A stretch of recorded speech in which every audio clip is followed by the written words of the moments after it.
આજના આ એક નાની ટોકમાં આપણે આયુર્વેદના ક્ષેત્રમાં કઈ કઈ કેરિયર ઓપોર્ચ્યુનિટીઝ છે એ વિશે થોડુંક જાણવા ટ્રાય કરીશું. બંને સ્પીકર બહુ વેલ નોન છે અમારા ફિલ્ડમાં, ખાસ કરીને આયુર્વેદમાં. ડૉક્ટર સ્વીટીબેન રૂપારેલ અત્યારે પ્રિન્સિપલ છે સ્ટેટ મોડલ ગવર્મેન્ટ આયુર્વેદ કોલેજમાં ગાંધીનગર કોલાવડામાં. સ્વાભાવિક છે કે કોલેજના પ્રિન્સિપલ હોય એટલે એમની પાસે સ્ટુડન્ટો હોય જ, અને સ્ટુડન્ટોના તો આ સવાલ હોય જ કે ભણ્યા પછી અમે શું કરીશું. તો એમણે આ રોજનું છે એમના માટે કે આગળ હવે શું કરવું. તો સ્વાભાવિક છે કે એમની પાસેથી ઘણું બધું ટેકનિકલ જાણકારી મળશે એજ્યુકેશનલ રીતે. અને બીજા સ્પીકર છે ડૉક્ટર ભવદીપભાઈ ગણાત્રા. એ આયુર્વેદ ક્ષેત્રમાં બહુ જ જાણીતા પ્રેક્ટિશનર છે, સારા વક્તા છે, લેખક પણ છે, અને અમે એવું કહી શકીએ કે એક ઉદ્યમી, મહેનતુ, સાહસિક અને દક્ષ, જે શબ્દ વિશેષણ વાપરી શકીએ એ મારા મતે મારા યંગ પ્રેક્ટિશનર છે એવા. અને એ પ્રેક્ટિકલી આપણને ગાઈડ કરશે કે આમાં આગળ શું શું કરી શકાય. બંને વક્તાઓના ઘણા બધા એટેચમેન્ટ, પ્રોફેશનલ એટેચમેન્ટ છે. ઘણી બધી ડિટેલ હું બોલી શકું એમ છું, પણ અહીંયા હું એ ટાળું છું, કારણ કે એના કરતાં બેટર છે કે આપણે એમના જ્ઞાન વિશે અત્યારે વધારે વાત કરીશું. પહેલાં કોણ? જેને હા ભવદીપભાઈ મોમેન્ટ આપે. એની પ્રથા પ્રમાણે હું સૌથી પહેલાં તો આપનું સ્વાગત કરું બંને જણનું.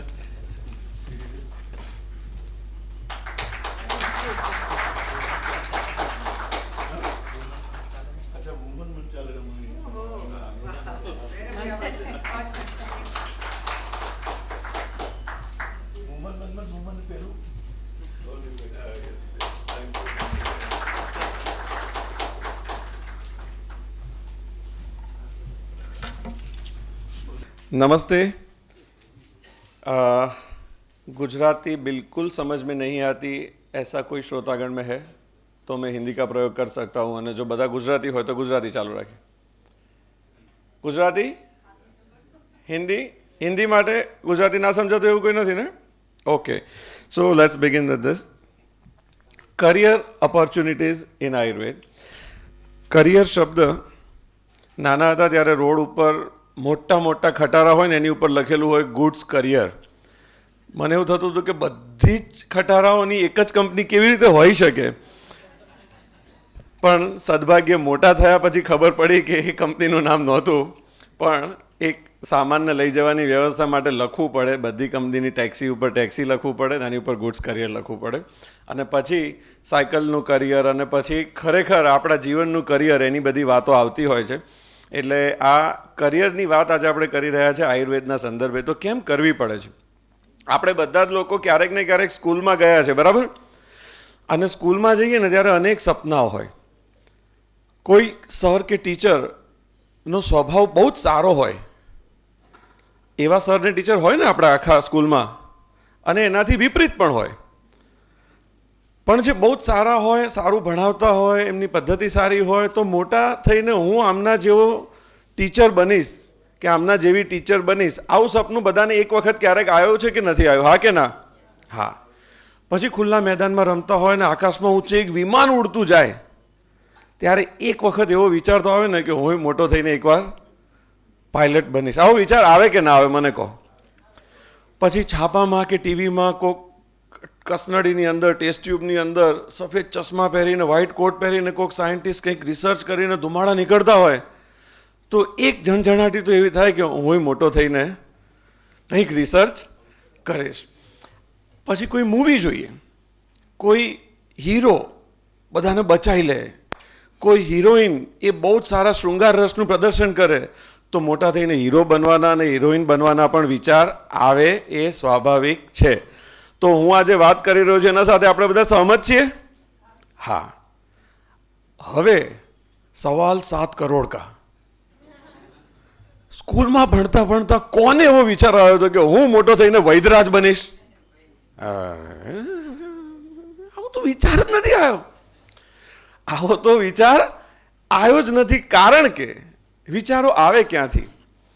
તમારી 5 જ્ઞાનેન્દ્રિયો, આંખ, કાન, નાક, જીભ અને ત્વચા, એની આસપાસ જે ઘટનાઓ બને ને જે અનુભૂતિ તમને થાય એના પ્રતિભાવ રૂપે આવા વિચારો આવે. પણ તમારી આજુબાજુ કોઈ એવા જોરદાર ડાયનામિક આયુર્વેદ ડૉક્ટર દેખાતા હોય, આપણે મૂવીની અંદર કોઈ ઇમરજન્સી આવે તો એમ્બ્યુલન્સમાં એને લઈ જાય ને કોઈક સર્જન એને જઈને બચાવે અને બહાર આવે, हमने पूरी कोशिश की है, अब आप दुआ कीजिए. હા, આ રિસ્પોન્સ આવે એટલે ત્યારે શ્રોતાગણમાં બધાને એવું થાય કે મારો દીકરો કે દીકરી આના જેવો સર્જન બને ને તો એ કોઈકનો જીવ બચાવી શકે. વિચાર આવે કે ના આવે મને કહો, રાઈટ?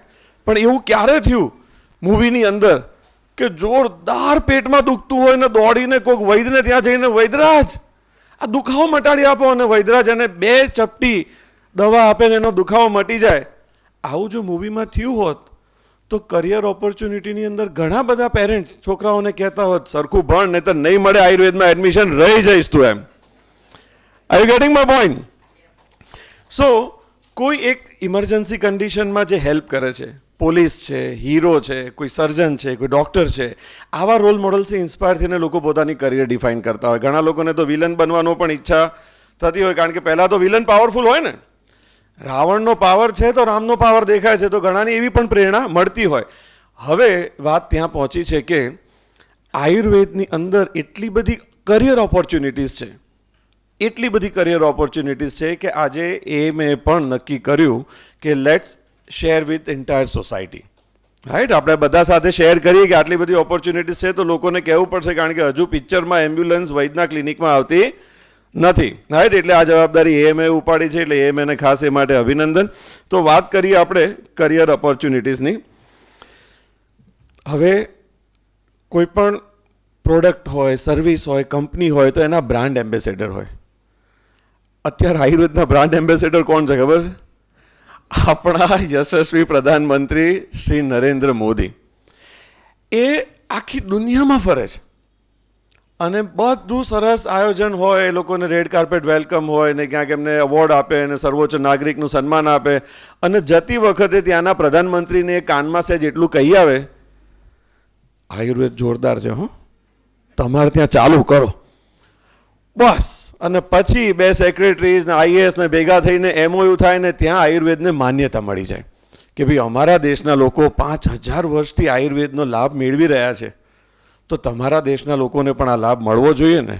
તો આ મારી મિત્ર ભાવ તરીકે આપના આ સૂચન છે, આ સલાહ છે કે અહીંયા પણ તમે આયુર્વેદને પ્રમોટ કરો, આયુર્વેદને વેલિડેટ કરો. પછી અહીંયા આયુર્વેદની કોલેજીસ ચાલુ થશે, અહીંયા આયુર્વેદની દવાઓ આવશે. અને આયુર્વેદનો જન્મ ક્યાં થયો છે? ભારતમાં. તો હવે ત્યાં આયુર્વેદની દવાઓ આવશે તો એનું વેલિડેશન કોણ નક્કી કરશે? ભારત. ત્યાં આયુર્વેદનો ટ્રેનર જશે તો એનું વેલિડેશન કોણ નક્કી કરશે? ભારત. ત્યાં આયુર્વેદનો ડૉક્ટર જશે તો એનું વેલિડેશન કોણ નક્કી કરશે? ભારત. રાઈટ? એટલે પ્રધાનમંત્રીએ શપથ ગ્રહણ કર્યા 2014માં, એની સાથે મિનિસ્ટ્રી ઓફ આયુષને એસ્ટાબ્લિશ કરી. આટલા વર્ષોથી આપણે ત્યાં ministry of health and family welfare હતું, સ્વાસ્થ્ય અને પરિવાર કલ્યાણ મંત્રાલય, પણ આયુષ મિનિસ્ટ્રી હતી જ નહીં. એ 2014માં બની. અને આ ભાઈનું કામ એવું છે કે ભલભલાને ગોટે ચડાવી દે. એ 10 વર્ષ પછી જે કરવાના હોય ને એની અત્યારથી હિન્ટ આપે રાખે, સહેજ આમ કરી દો ને, સહેજ આમ કરી દો ને. આપણને એમ થતું હતું કે આ કેમ બેંકમાં ખાતા ખોલાય કરે છે.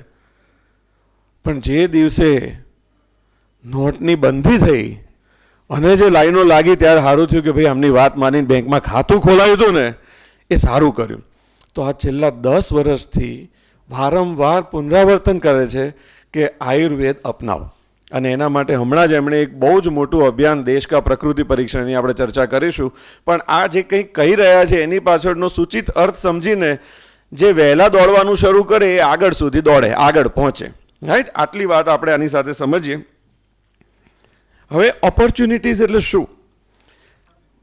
હા, ઓપોર્ચ્યુનિટીઝ એટલે જ્યાં જ્યાં હેલ્થની અંદર પ્રોબ્લેમ હોય, એ પ્રોબ્લેમ છે એનું સોલ્યુશન આપવું, એ ઓપોર્ચ્યુનિટી છે. માથાનો દુખાવો ઘરમાં કોકને ને કોકને થતો હોય છે. ઘણા લોકોએ તો પડોશીનું નામ જ આજો આવ્યો માથાનો દુખાવો. માથાનો દુખાવો કોને નથી થતો? બધાને થાય છે. કોઈને વારંવાર થાય છે, કોઈને ગંભીર થાય છે, માથે પટ્ટા બાંધી રાખવા પડે, અને વોમિટ થાય ત્યારે એનું માથાના દુખાવાનું શમન થાય. આયુર્વેદથી ડાયગ્નોઝ કરીએ કે ભાઈ આને તો આ પિત્તનો માથાનો દુખાવો છે, એનું અર્ધાવભેદક છે, આનું માઇગ્રેન આ રીતે ઠીક કરવું પડશે. સાંધાના દુખાવા કયા ઘરમાં નથી થતા? કાર્ડિયાક પ્રોબ્લેમ કયા ઘરમાં નથી? ડાયાબિટીસ, કોલેસ્ટ્રોલ, સ્ટ્રેસ, ઘરે ઘરે જેટલા હેલ્થ પ્રોબ્લેમ્સ છે એની સામે હોસ્પિટલ્સ વધી રહી છે. જે દેશમાં હોસ્પિટલો વધે અને ફાર્મા સેક્ટર બૂમ કરે એનો મતલબ સ્વાસ્થ્યની સ્થિતિ ડાઉન જઈ રહી છે. અને એના માટે જે ખર્ચ કરવો પડે છે સરકારી હોસ્પિટલોમાં, જે દવાઓના ખર્ચા થાય છે, જે રિસર્ચ પર ખર્ચો થાય છે, એ એટલો બધો ભારે છે કે ટેક્સનો બહુ બધો રૂપિયો ત્યાં વેડફાઈ જાય છે અને છતાં ધાર્યા પરિણામ મળતા નથી. એટલે ભારત સરકાર આજે આયુર્વેદને ઘરે ઘરે પહોંચાડવાનો પ્રયાસ એવો કરે છે કે દર્દી ઘટવા જોઈએ, રોગો ઘટવા જોઈએ, દવાઓનું પ્રમાણ ઘટવું જોઈએ, સ્વાસ્થ્ય વધવું જોઈએ. રાઈટ. હવે આ સ્વાસ્થ્ય ક્યારે વધે કે બધા લોકોને સ્વાસ્થ્ય જાળવણીની જાણકારી હોય ત્યારે. અને એ જાણકારી 1, 2, 100, 200, 500 લોકોથી શક્ય નથી. ઘેર ઘેર દીવો પ્રગટાવવો પડશે.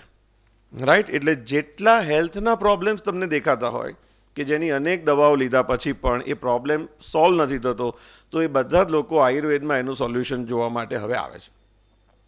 કોવિડમાં દુનિયામાં એક નવા પ્રકારનો વાયરસ આવ્યો. રાઈટ. જેનું નામ આયુર્વેદની ચરક સંહિતામાં, સુશ્રુત સંહિતામાં કે અષ્ટાંગ હૃદયમાં લખ્યું નહોતું. પણ આ પ્રકારનો એપિડેમિક જનપદો ધ્વંસ થાય તો કેવી રીતે એની ટ્રીટમેન્ટ કરવી એ આપણે સંહિતામાં લખ્યું હતું. અને કેટલા બધા આયુર્વેદ ડૉક્ટર્સે કેટલા બધા પેશન્ટ્સને કોવિડમાં ટ્રીટમેન્ટ આપીને સાજા કર્યા એ આપણા બધાનો અનુભવ છે. કારણ કે આઈસીયુમાં પણ અમે વર્ક કર્યું છે. ત્યાં આગળ સ્ટાફ પોતે ઉકાળા પીતા પીતા પેશન્ટની ટ્રીટમેન્ટ કરતા હતા. રાઈટ. એટલે કોવિડથી શું થયું? દરેકના હૃદયમાં આયુર્વેદ પ્રત્યેની શ્રદ્ધા જે 5000 વર્ષોથી આપણા જીન્સમાં હતી, એ શ્રદ્ધા ઉપર જે આવરણ થયા હતા ને એ બધા ખુલી ગયા. એટલે બધું જ કરવાનું, પણ સાથે આયુર્વેદ તો કરવાનું જ.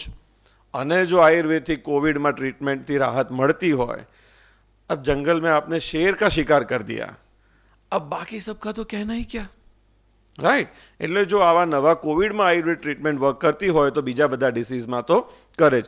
એટલે જેટલા હેલ્થ પ્રોબ્લેમ્સ છે ને એટલા જ સોલ્યુશન, એટલી જ આયુર્વેદમાં ઓપોર્ચ્યુનિટીઝ છે.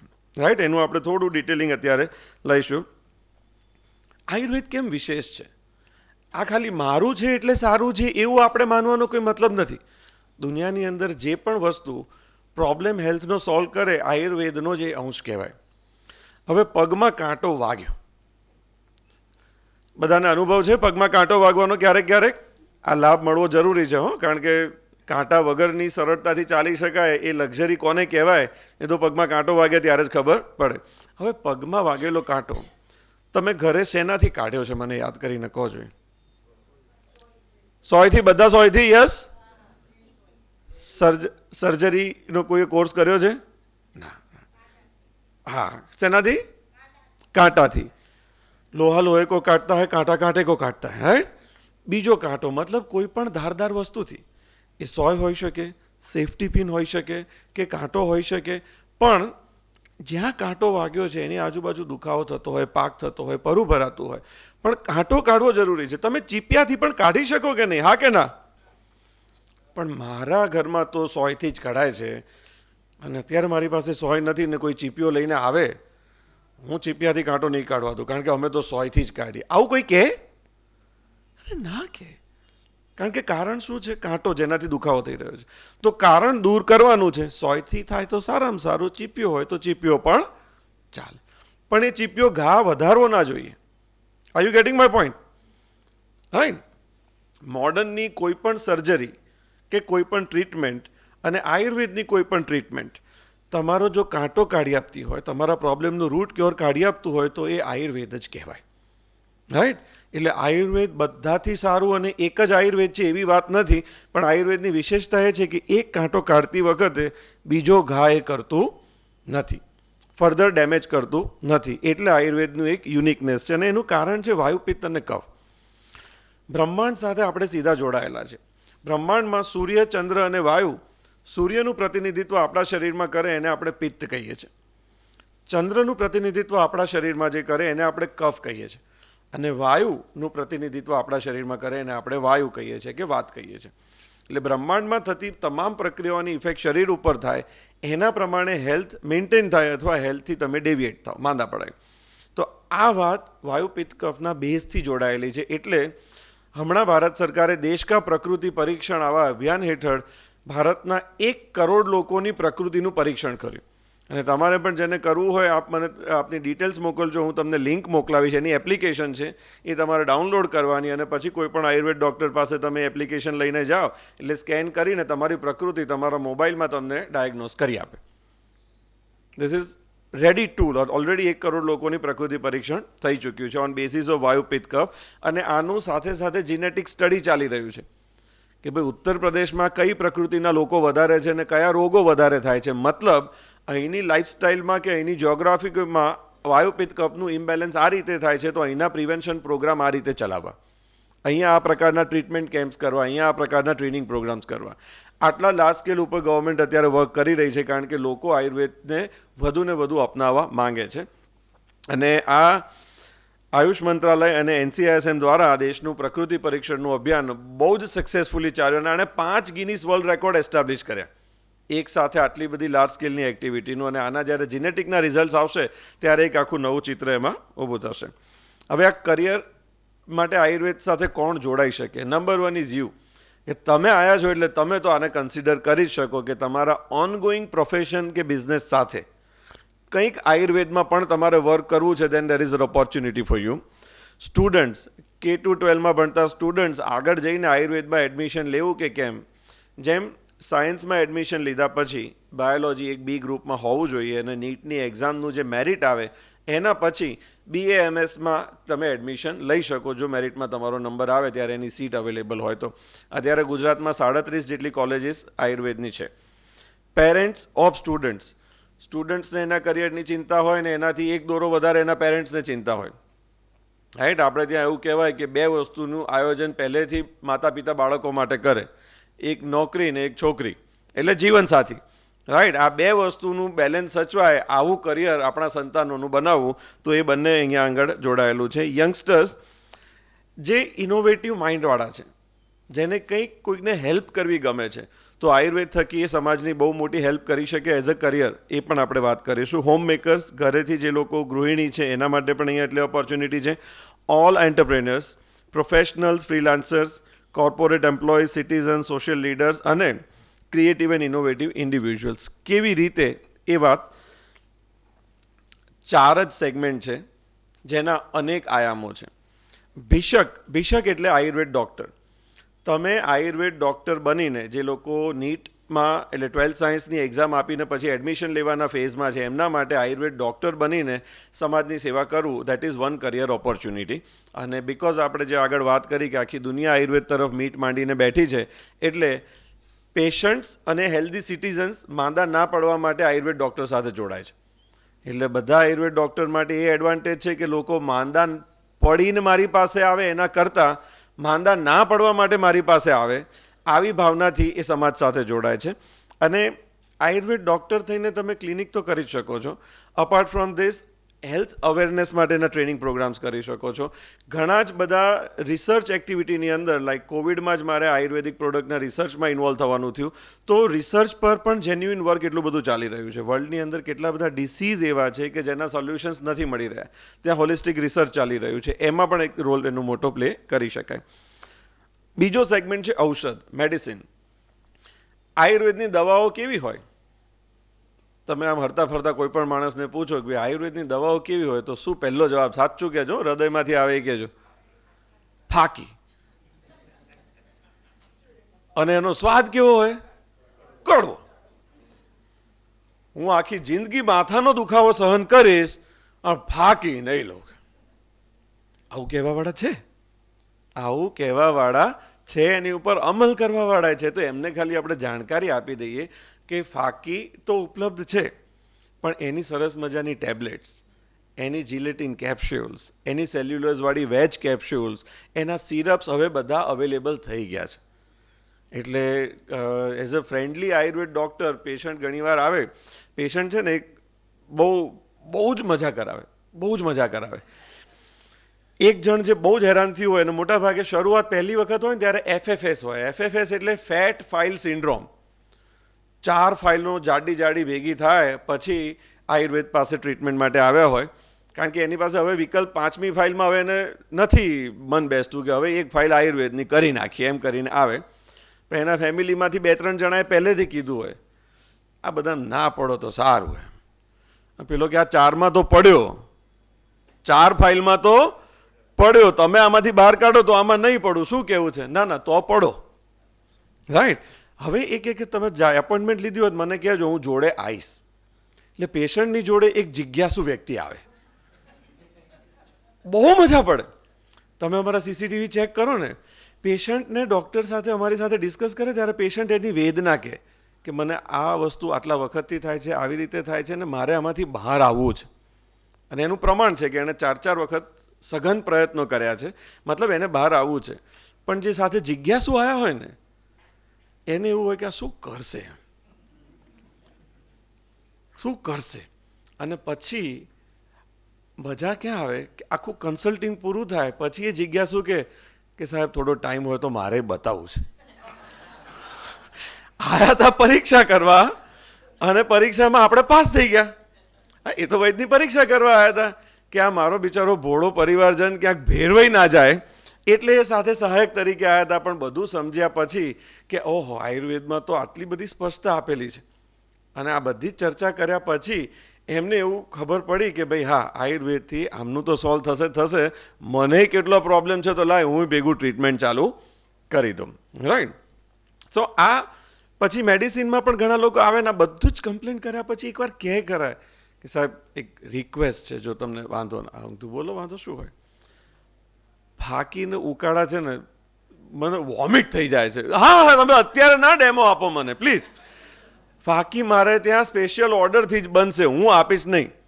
તમે એવો આગ્રહ રાખો કે મારે ફાકી જ લેવી છે તો મારે બનાવડાવી પડશે, અધરવાઇઝ મારા ક્લિનિકમાં માત્ર ટેબ્લેટ્સ મળશે. બસ સાહેબ હવે ભલે ધીમે મટે મને કોઈ વાંધો, પણ બાપા ફાકી મારે નથી લેવી. So people are that concern. So ફાકીને ઉકાળા એ મેન્ડેટરી નથી, કમ્પલસરી નથી, એ ઓપ્શનલ છે. ટેબ્લેટ્સથી, કેપ્સ્યુલ્સથી ને લિક્વિડ્સથી બહુ જ સારા રિઝલ્ટ હવે મળે છે. સો આ જે ઔષધવાળું સેગમેન્ટ છે ને, કે જેમણે આયુર્વેદ ડૉક્ટર નથી બનવું પણ સમાજનો આ પ્રોબ્લેમ સોલ્વ કરવો છે, તો એના માટે આ બહુ જ મોટી ઓપોર્ચ્યુનિટીઝ છે કે તમે ઔષધમાં ઘણું બધું ઇનોવેશન લાવી શકો. જેમ ચામાં ડીપવાળા આવે છે ને, તો તમે ઉકાળાના ડીપ્સ બનાવી શકો. રાઈટ. ઔષધની અંદર જુદી જુદી પ્રોસેસ હોય છે ઘરે બનાવવાની. ક્યારેક જે પાવડર્સ ને બધું હોય કે ભાઈ આ ખાંડીને મધ સાથે લેજો, તો એના પણ ઘણા બધા મોડ્યુલ્સ તમે બનાવી શકો. જેને આયુર્વેદિક મેડિસિનમાં ઇન્ટરેસ્ટ હોય એમના માટે, જેને ફાર્માસિસ્ટ બનવું છે. So there are 2 courses run by Gujarat Ayurveda university, D Pharm અને બી.ફાર્મ. 10મા પછી ડિપ્લોમા ઇન આયુર્વેદ ફાર્મસી, જામનગરમાં કોર્સ ચાલે છે, અને B Pharm bachelor in Ayurveda pharmacy. So આયુર્વેદની દવાઓ કેવી રીતે બનાવવી, જીએમપી સ્ટાન્ડર્ડ, ગવર્મેન્ટના નોર્મ્સ પ્રમાણે ઓફિશિયલી કેવી રીતે બનાવવી, એના કોર્સીસ પણ ચાલે છે. Those are interested in that they can take admission અને think about Ayurveda pharmacy. Right. બીજું, મેડિસિનનું એક્સપોર્ટ આખા વિશ્વમાં જે સ્તરે વધ્યો છે, ગભરામણ થઈ ગઈ છે. તમને દર 6-12 મહિને છાપામાં એક ભયાનક ન્યૂઝ જોવા મળશે કે ફલાણી આયુર્વેદિક દવાથી લીવર ખરાબ થયું, ફલાણી આયુર્વેદિક દવાથી સાઈડ ઇફેક્ટ થઈ. એનું કારણ શું છે? પહેલાં કેમ નહોતું થતું?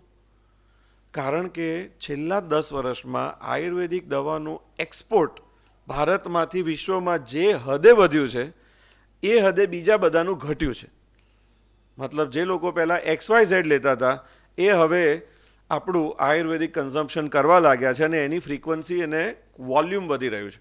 એટલે આયુર્વેદને ખોટી રીતે બદનામ કરવા માટે છાપામાં ક્યાંક આવી વાતો તમને જાણવા મળશે. પણ આવું કંઈ પણ જાણવા મળે તમારે તરત ગૂગલ ઉપર મિનિસ્ટ્રી ઓફ આયુષની વેબસાઇટ ઉપર જવાનું, એના બધાના જેન્યુઇન એવિડન્સ તમને મળી જશે કે આ વાત સાચી હતી કે ખોટી હતી. રાઈટ. કારણ કે ખભે તમે બકરું ઉપાડ્યું હોય 3 જણા કૂતરું કે આ જૂની પેટર્નને અત્યારે આ લોકો વર્લ્ડ વાઇડ લઈ જઈ રહ્યા છે. એનું કારણ એ કે આયુર્વેદિક ઔષધો આખા વિશ્વમાં અત્યારે પહોંચી રહ્યા છે. ઔષધની સાથે ઉપસ્થાતા એટલે આયુર્વેદિક થેરાપિસ્ટ અને આયુર્વેદિક નર્સિસ જેને આયુર્વેદ ઇન્ડસ્ટ્રીમાં વર્ક કરવું છે, આયુર્વેદ હોસ્પિટલ્સમાં અને આયુર્વેદ ક્લિનિક્સમાં, એ આયુર્વેદ થેરાપિસ્ટ, પંચકર્મ થેરાપિસ્ટમાં 15,000થી લઈને 40,000 રૂપિયા સુધી મંથલી એને સેલેરી મળતો હોય છે. અને આયુર્વેદિક હોસ્પિટલ્સ એટલી બધી વધી રહી છે કારણ કે આયુર્વેદ હોસ્પિટલમાં હવે કેશલેસ ટ્રીટમેન્ટ થાય છે. ભારત સરકારના આયુષ મંત્રાલયે ઇન્સ્યોરન્સ રેગ્યુલેટરી સાથે મળીને ઘણા બધા ડિસીઝ અને એની સર્ટેન ટ્રીટમેન્ટ્સને આઈડેન્ટિફાઈ કરી છે કે આટલી ડિસીઝની અંદર આયુર્વેદિક ટ્રીટમેન્ટમાં તમને મેડિક્લેમ મળવાપાત્ર છે અને એમાંથી ઘણી બધી હોસ્પિટલમાં કેશલેસ પણ થતું હોય છે. સો એની સાથે આયુર્વેદ હોસ્પિટલ્સ વધી રહી છે એટલે હોસ્પિટલ સપોર્ટિંગ સ્ટાફ એની પણ રિક્વાયરમેન્ટ અત્યારે એટલી જ વધારે છે. તો એમાં પણ કરિયરનો એક થોટ તમે આપી શકો અને રોગી તરીકે કરિયર બનાવી શકાય. હા, નવું લાયા. હા ભાઈ, નવું લાયા હો. રોગી તરીકે કરિયર કેવી રીતે બની શકાય? ઘણા બધા રોગ એવા છે ને કે જે મટતા નથી, ખાલી મેનેજ થાય છે, રાઈટ? અને અમુક રોગો મટતા નથી, મેનેજ થતાં થતાં પણ એ પછી આગળ જઈને કોમ્પ્લિકેટ થાય છે. So there are many societies particular ડિસીઝવાળા બધા પેશન્ટ્સ ભેગા થઈને એક કમ્યુનિટી ગ્રુપ બનાવે છે અને એ લોકો એમના એક્સપિરિયન્સીસ એક્સચેન્જ કરતા હોય છે કે અમને આ રોગ હતો, અમે આ દવા કરી, અમે આ ડૉક્ટરને મળ્યા, અમે આ રિપોર્ટ્સ કરાયા, એમાંથી આ વસ્તુ ખબર પડી. તો એક સરખા રોગ સાથે જોડાયેલા રોગીઓ ભેગા થઈને એક કમ્યુનિટી બનાવે, એમના થોટ્સ એક્સચેન્જ કરે અને ત્યાંથી વેલિડેશન પણ લે કે ભાઈ આવું અમને એક ડૉક્ટરે કીધું હતું પણ અમને ભરોસો ના બેઠો. પહેલાં કે પણ મેં તો એ કર્યું ને મને એનાથી 100% ફાયદો થઈ ગયો. તમે ફરીથી તમારા ડૉક્ટરને મળીને આ પ્રમાણે ચાલુ કરો, રાઈટ?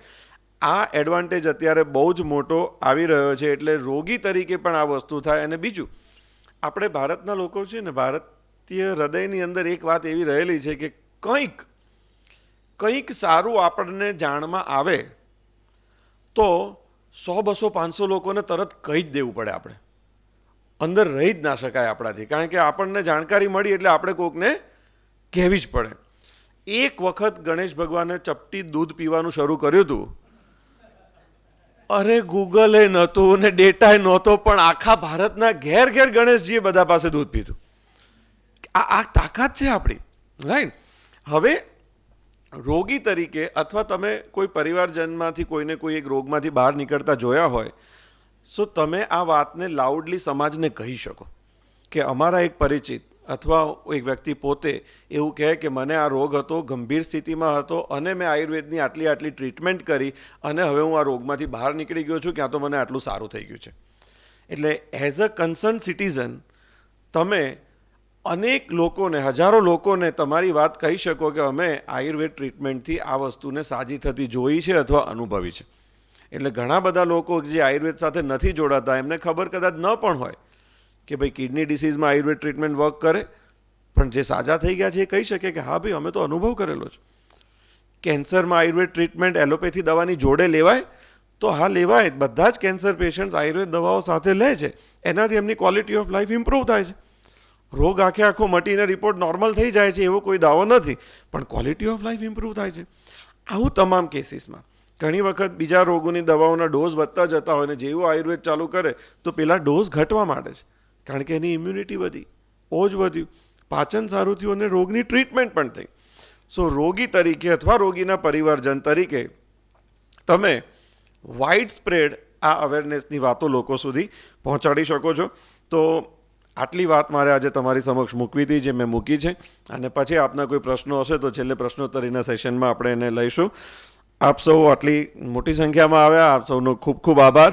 અને આપના પ્રતિભાવ કે સૂચન જે પણ કંઈ હશે તો એ આપ મારી સાથે મારા નંબર પર વોટ્સએપ કરીને મને કનેક્ટ કરી શકો છો. I will be happy to guide you. Thank you so much.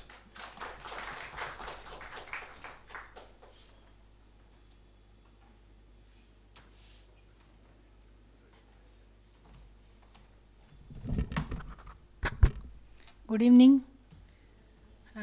હું ડૉક્ટર સ્વીટી રૂપારેલ, કોલોડા ખાતે આયુર્વેદિક કોલેજમાં પ્રિન્સિપલ તરીકે અને પંચકર્મના પ્રોફેસર તરીકે કામ કરું છું. મારું એક પીપીટી આમાં કાઢી દો.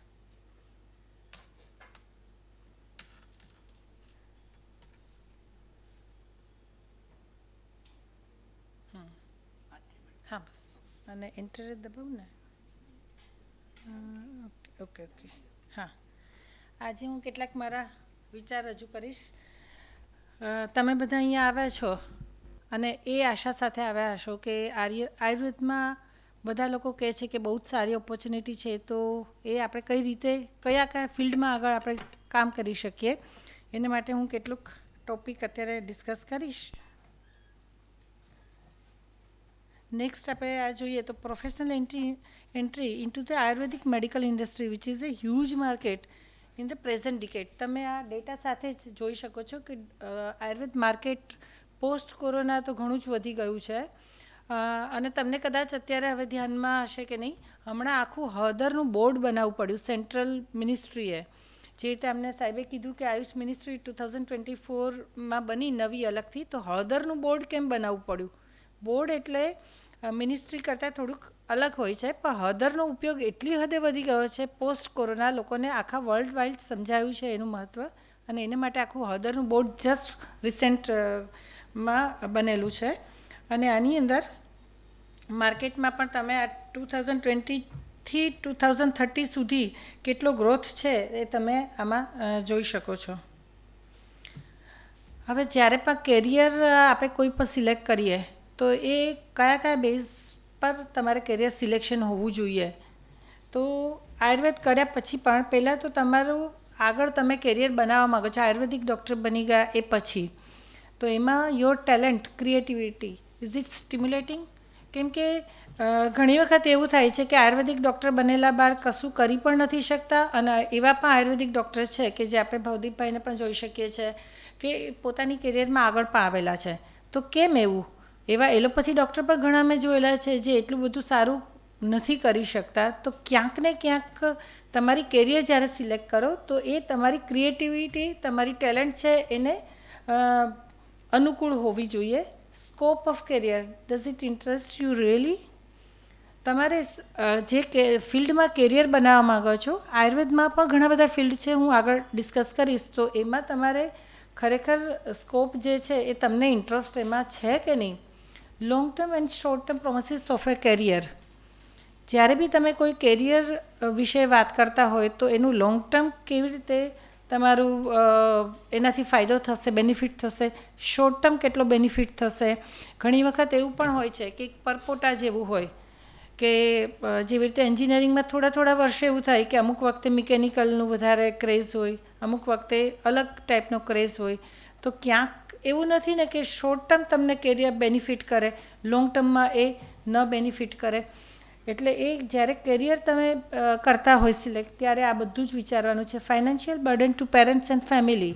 તમારી ફાઇનાન્શિયલ કન્ડિશન કેવી છે? અમારી પાસે ઘણા બધા સ્ટુડન્ટ્સ એ એમથી પણ આવતા હોય છે કે એક ડિગ્રી મળી જશે આયુર્વેદિકની, પછી એલોપેથી પ્રેક્ટિસ કરી ગામડામાં અને ઘણા બધા પૈસા કમાઈ શકાશે, કેમ કે ફેમિલીની કન્ડિશન નથી. એક રિક્ષા ડ્રાઈવરનો છોકરો છે એ આવતો હોય, આયુર્વેદિક પ્રેક્ટિસની અંદર થોડુંક ધીરજ રાખી અને આગળ વધવું પડે છે. તો ત્યારે એ ફાઇનાન્શિયલ કન્ડિશન તમારી શું છે એ પણ જોવામાં આવે છે. Physical and mental ability. Are you fit for a challenge? Challenge આ વસ્તુ મેં એટલા માટે કરી કે આયુર્વેદિકની અંદર પણ રિસર્ચનું બી ઘણા ફિલ્ડ હોય છે, તો એ તમે કેપેબલ છો એના માટે. બધાની એ કેપેસિટી નથી હોતી, બધાની અલગ અલગ કેપેસિટી હોય છે. તો આ જ્યારે વાત કેરિયરની કરીએ છીએ તો શરૂઆતમાં આ રીતે હું કરું છું. ઓપ્શન કયા છે આયુર્વેદિક BMS કે MD થયા પછી કયા ઓપ્શન હોય છે? તો એની અંદર પહેલાં તો ક્લિનિકલ પ્રેક્ટિસ તમે પોતાની રીતે કરી શકો છો. અને આમાં એક વસ્તુ સારી છે કે દરેક રોગોની ટ્રીટમેન્ટ તમે આયુર્વેદિક ડૉક્ટર છે એ કરી શકતા હોય છે. સ્પેશિયલાઇઝેશનનો જમાનો છે. મેં એ ટૉપિક ક્યાંક એટલે કવર નહોતો કર્યો, મને એમ કે કદાચ ભવદીપભાઈ પણ કવર કરશે, પણ હું ટ્રાય કરીશ અત્યારે એ ટૉપિક પણ કવર કરવા માટે. તો ક્લિનિકલ પ્રેક્ટિસ છે અલગ અલગ, અને એમાં પણ આજકાલ સ્પેશિયલાઇઝેશનનો જમાનો છે. તમે અત્યારે આઈ સ્પેશિયાલિસ્ટ તમને ઇઝીલી મળી જશે. કોઈ પણ તમે સર્ચ કરશો ગૂગલ સર્ચ, તો આયુર્વેદિકની અંદર સ્પેશિયલાઇઝેશન છે એ હવે ધીરે ધીરે એનો ક્રેઝ વધતો જાય છે. તો એ જે કોઈ ગર્ભ સંસ્કાર, કદાચ બધાએ નામ સાંભળેલું હશે કે હેલ્ધી પ્રોજની માટે ગર્ભ સંસ્કાર એ બહુ જ આજકાલનો કરંટ સિનારીઓમાં ખૂબ તમને ફાયદો કરાવી આપતો આ એક છે. તો ક્લિનિકલ પ્રેક્ટિસ એની અંદર બધા ટૉપિક કવર થઈ શકે. જોબ, આયુર્વેદિક કર્યા પછી જોબ કઈ જગ્યાએ છે? તો એની અંદર એકેડેમિકમાં પણ જોબ છે, પણ એની માટે MD અથવા તો PhD એ કરવું એસેન્શિયલ છે. MD કરવું તો જ તમને એકેડેમિકની અંદર એટલે ટીચિંગ હોસ્પિટલની અંદર આયુર્વેદિક કોલેજની અંદર જોબ મળી શકે છે. રિસર્ચ ફિલ્ડની અંદર જોબ કરી શકાય છે. ડિટેલમાં આપણે આગળ જશું.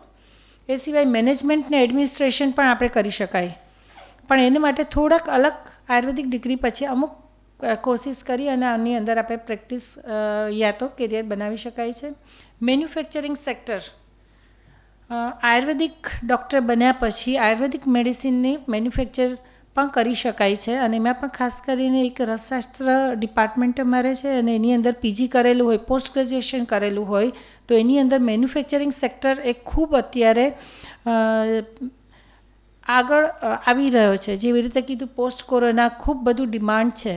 ડિમાન્ડ હર્બલ પ્રોડક્ટ્સની પણ છે અને મેડિસિનની પણ છે. સિંગલ હબની, જેવી રીતે મેં હળદરની વાત કરી કે આજકાલ હળદરનું બોર્ડ આખું બનાવવું પડ્યું એટલી ડિમાન્ડ વધી ગઈ છે.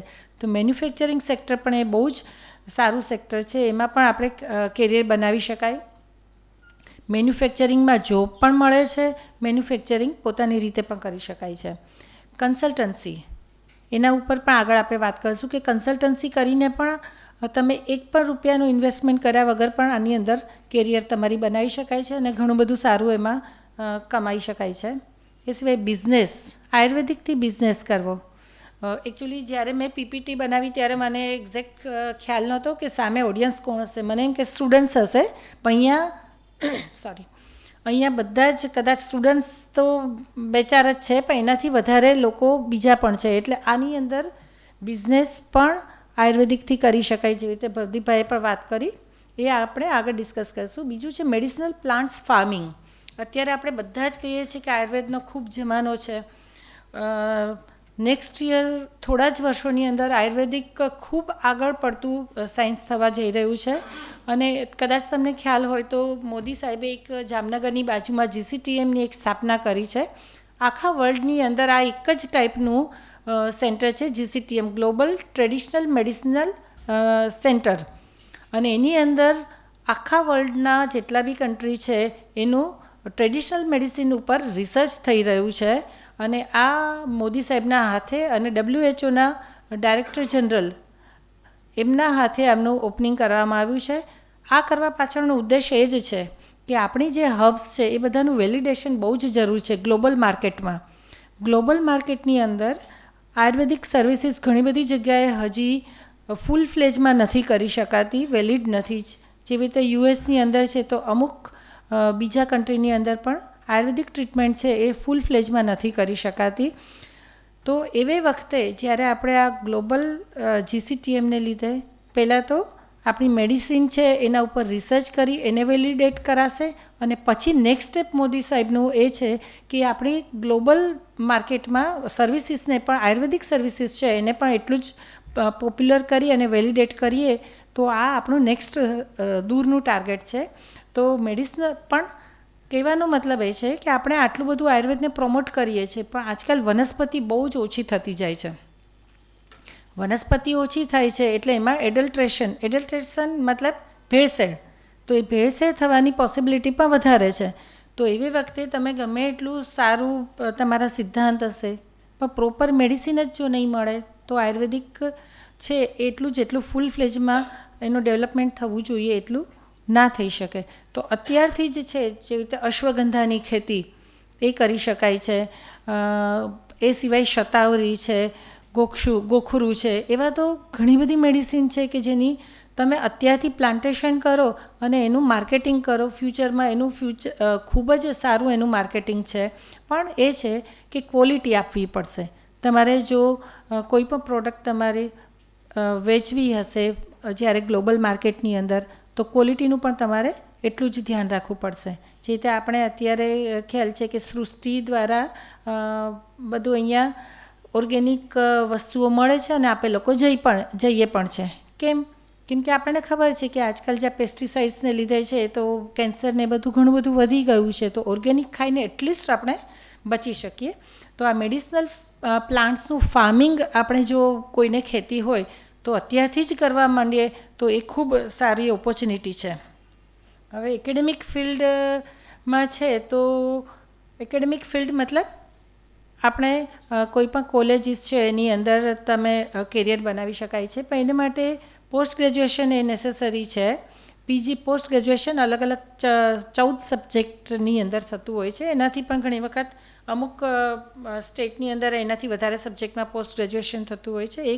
અને અમુક વખતે પીએચડી ડિઝાયરેબલ છે. હવે આની અંદર આયુર્વેદની ઘણી બધી ઇન્સ્ટિટ્યૂટ છે જ્યાંથી પોસ્ટ ગ્રેજ્યુએશન કરી શકાય છે.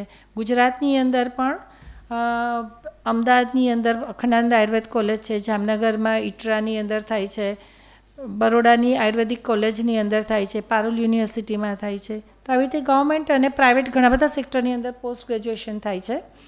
એમફિલ પણ અવેલેબલ છે, કરી શકાય છે. એ સિવાય એમએસસી પ્રોગ્રામ્સ બીએમએસ કર્યા પછી એમએસસી કરી અને એની અંદર એમએસસીમાં એનાટોમી, ફિઝિયોલોજી અને માઇક્રોબાયોલોજી કરી અને બીએમએસ સ્ટુડન્ટ્સ છે એ પોતાની કેરિયર એમાં પણ એકેડેમિક ફિલ્ડમાં આગળ વધારી શકાય છે. પણ પોસ્ટ બીએમએસ આ બધું કરી શકાય છે. કર્ણાટક, તામિલનાડુ એવા બધામાં તો આ બધા કોર્સિસ એમએસસીના કોર્સિસ છે એ ઘણા બધા થતા હોય છે. અહીંયા હજી કદાચ ઓછા થાય છે.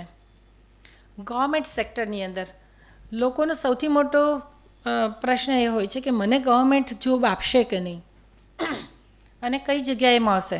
એટલે કદાચ જે પેરેન્ટ્સ હશે અથવા તો કોઈ સ્ટુડન્ટ્સ હશે તો એના માટે આ કહીશ કે જોબ કઈ રીતે મળી શકે ગવર્મેન્ટ સેક્ટરની અંદર. તો યુપીએસસી અને જીપીએસસી એના થ્રુ ગવર્મેન્ટમાં મોસ્ટ જે પણ હોય છે અથવા તો વોક ઇન ઇન્ટરવ્યૂ અમુક વખતે એના થ્રુ આપણને ગવર્મેન્ટ સેક્ટરની અંદર જોબ મળે છે. સૌથી પહેલાં તો મેડિકલ ઓફિસર તરીકે જોબ મળે છે. મેડિકલ ઓફિસર છે એ ગુજરાતની અંદર છે તો ગવર્મેન્ટની જે ડિસ્પેન્સરીઝ અને હોસ્પિટલ્સ છે એ ઓલમોસ્ટ 594 જેટલી છે. અને આ આયુષની વેબસાઇટ છે, ડાયરેક્ટરેટ ઓફ આયુષની વેબસાઇટ, એના પરથી આ લીધેલા આ ડેટા છે. 594 છે મેડિકલ ઓફિસર્સ. અત્યારે એમાંના ઘણા બધા સેવા બજાવે છે, ઘણી બધી જગ્યા ભરાયેલી છે, પણ કન્ટિન્યુઅસ એ પોસ્ટિંગ આવતી રહેતી હોય છે કેમ કે જે રિટાયર્ડ થાય, ખાલી થાય એટલે નવી ઓપોર્ચ્યુનિટી એમાં મળતી હોય છે. હમણાં પણ જીપીએસસી દ્વારા એક 100 મેડિકલ ઓફિસર લેવાના છે, એની એડવર્ટાઇઝ થોડા વખતમાં બહાર પડવાની છે. જીપીએસસીમાં એનું પ્લાનિંગ પણ આવી ગયું છે. એ સિવાય છે ગવર્મેન્ટની અંદર લેક્ચરર છે. તો ગવર્મેન્ટ કોલેજીસ આયુર્વેદિકની ગુજરાતની અંદર 5 છે, ગુજરાત બહાર પણ ઘણી બધી હોય છે. પણ અત્યારે આપણે બધા ઓલમોસ્ટ ક્રાઉડ ગુજરાત છે એટલે હું ખાલી ગુજરાતની વાત કરીશ. તો એ બધાની અંદર લેક્ચરર તરીકે જોબ મળી શકે છે ને એ પણ જીપીએસસી થ્રુ મળી શકે છે. 5 કોલેજ. એ સિવાય નવી એક આયુર્વેદિક કોલેજ સુરેન્દ્રનગરની અંદર પણ ગવર્મેન્ટની ટૂંક સમયમાં એ શરૂ થઈ જશે. એ સિવાય ગવર્મેન્ટની અંદર ક્લિનિકલ રિસર્ચ એસોસિએટ તરીકે પણ જોબ મળે. પણ ગવર્મેન્ટની અંદર કયામાં એના અંડરમાં CCRAS કરીને છે. CCRSનું એક સેન્ટર અહીંયા સિવિલ હોસ્પિટલની પાછળ છે. તો આવા પૂરા આખા ઇન્ડિયાની અંદર CCRSની અંદર જોબ મળી શકે એ રિસર્ચ બેઝ છે. એમાં રિસર્ચ એસોસિએટ તરીકે જોબ મળી શકે છે. SRF means senior research fellow, એના તરીકે જોબ મળતી હોય છે. અને એમાં અલગ અલગ 50,000થી લઈ અને થોડાક વધારે સુધીનું પણ પર મંથની સેલરી હોય છે. આયુષ મિનિસ્ટ્રી પણ એ આખા ઇન્ડિયાની અંદર છે તો એમાં જોબની ઓપોર્ચ્યુનિટી હોય છે. NMPB means national medicinal plant board અને GMPB Gujarat medicinal plant board, એની અંદર પણ રિસર્ચ આસિસ્ટન્ટ તરીકેની જોબ BMS ડૉક્ટરને મળતી હોય છે. એ સિવાય છે RAV. આ બધું અત્યારે તમને એટલા માટે કહી રહી છું કે તમારા જ ઓળખીતામાંથી કોઈને છે કે BMS પછી મારે શું કરવું, તો ક્યાંક આ બધું વાંચેલું હશે તો ખાલી ક્લિનિકલ પ્રેક્ટિસ ન કરતા જેને રિસર્ચમાં ઇન્ટરેસ્ટ છે તો આ બધી જગ્યાએ પણ જોબની ઓપોર્ચ્યુનિટી ઘણી સારી છે. RAV એ BMS કર્યા પછી RAVના પણ કોર્સિસ 1 વર્ષનો ને એવી રીતે કોર્સ થતો હોય છે. એમાં સ્ટાઇપન્ડ પણ મળતું હોય છે. RAVના વૈદ્ય તરીકે એસ્ટાબ્લિશ કરવા માટે પણ એક કેરિયર બનતી હોય છે, પણ એ સિનિયર લેવલના ડૉક્ટર્સ છે એ RAVના ગુરુ બનતા હોય છે. એ સિવાય છે મેડિકલ ઓફિસર ઇન NRHM. હવે એનું નામ NHM થઈ ગયું છે. NRHM એટલે નેશનલ રૂરલ હેલ્થ મિશન. આ સેન્ટ્રલની એક પોલિસીની અંતર્ગત NHM આવે છે, નેશનલ હેલ્થ પોલિસી. એની અંદર આયુર્વેદિક ડૉક્ટરને એ લોકો જોબ આપતા હોય છે. ખાસ કરીને કદાચ એમની અંદર વોક ઇન ઇન્ટરવ્યૂ રાખી અને એમાં રૂરલ એરિયામાં ખાસ કરીને કામ કરવાનું હોય છે. અને ગવર્મેન્ટની જે બધી યોજનાઓ છે એ યોજનાઓ એને ઇમ્પ્લિમેન્ટ કરવા માટે આ ખાસ કરીને હોય છે. આ સિવાય આ જે NRHMની જે પોસ્ટ છે મેડિકલ ઓફિસર આયુષની, એ આરોગ્ય સાથી ગુજરાત.gov.ની અંદર મળતું હોય છે. એ સિવાય CHO community health officer CHO તરીકે પણ જોબ મળતી હોય છે. આ ગવર્મેન્ટ સેક્ટરની અંદર આ બધા હોય છે.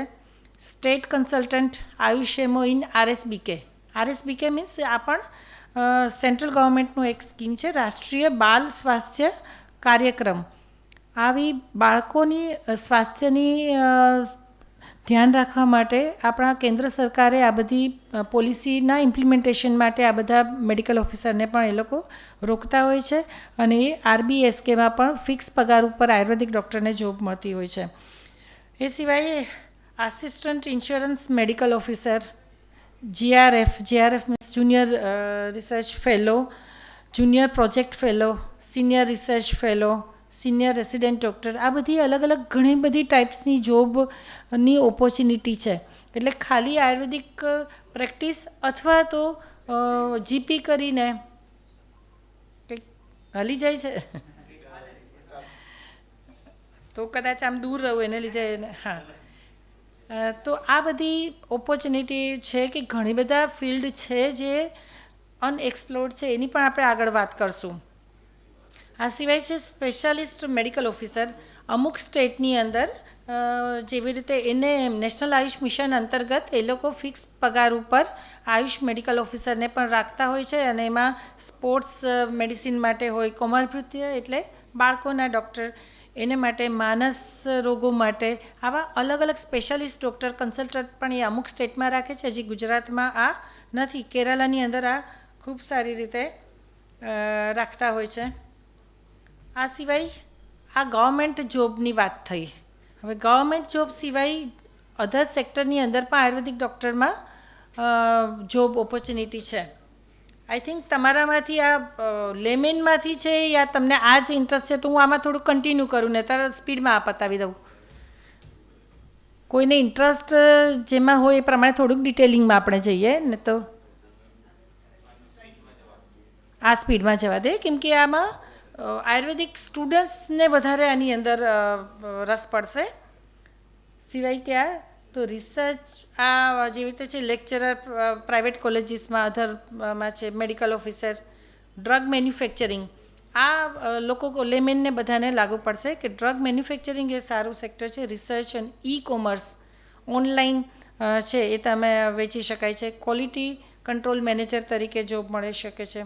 Product consultant, product formulation innovation, drug research associate, આ બધી આયુર્વેદિક ડૉક્ટરને. અને આજકાલ ફાર્મા સેક્ટર ઝંડુ, હિમાલયા, બધા ફાર્મસીવાળા આ બધા લોકોને એ લોકો હાયર કરે છે.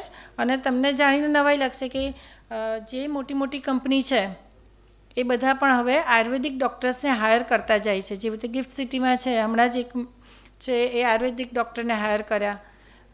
પછી વનતારા નામ સાંભળેલું છે? હા, અનંત અંબાણીનું. એમાં કોઈને જવાની એન્ટ્રી નથી, પણ એમના હાથીને જ્યારે ઘાવ થયો ત્યારે કોઈ રીતે મટતું નહોતું. ઇવન એમને હમણાં જ મેં સાંભળ્યું કે 1.5 કરોડની ક્રેન લાવ્યા, કેમ કે હાથીને ઉપર ત્યાં આટલું મોટું ચાંદું પડ્યું હતું ઉપર દરરોજ ચડવા માટે, અને એનો ઘાર ઉજવવા માટે કેટલી ટ્રાય કરતા હતા. સ્પેશિયલ 1.5 કરોડની તો ક્રેન લાવ્યા, છતાં નહોતું મળતું.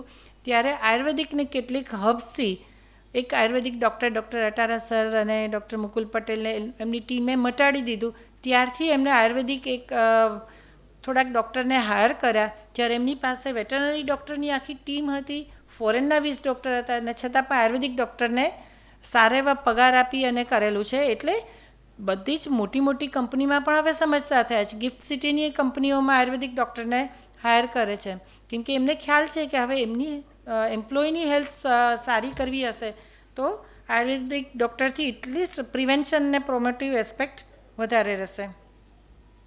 આ સિવાય ક્યાં ક્યાં અધર ઓપ્શન્સ છે, તો આ પ્રાઇવેટ ટ્યુશન ક્લાસીસને આઈ થિંક તમારા સ્ટુડન્ટ્સ લેવલનું છે, સ્ટુડન્ટ્સ છે આમાંથી કોઈ તો આમાં આગળ જઈ છે અચ્છા, તો હું થોડીક સ્પીડમાં જાઉં છું.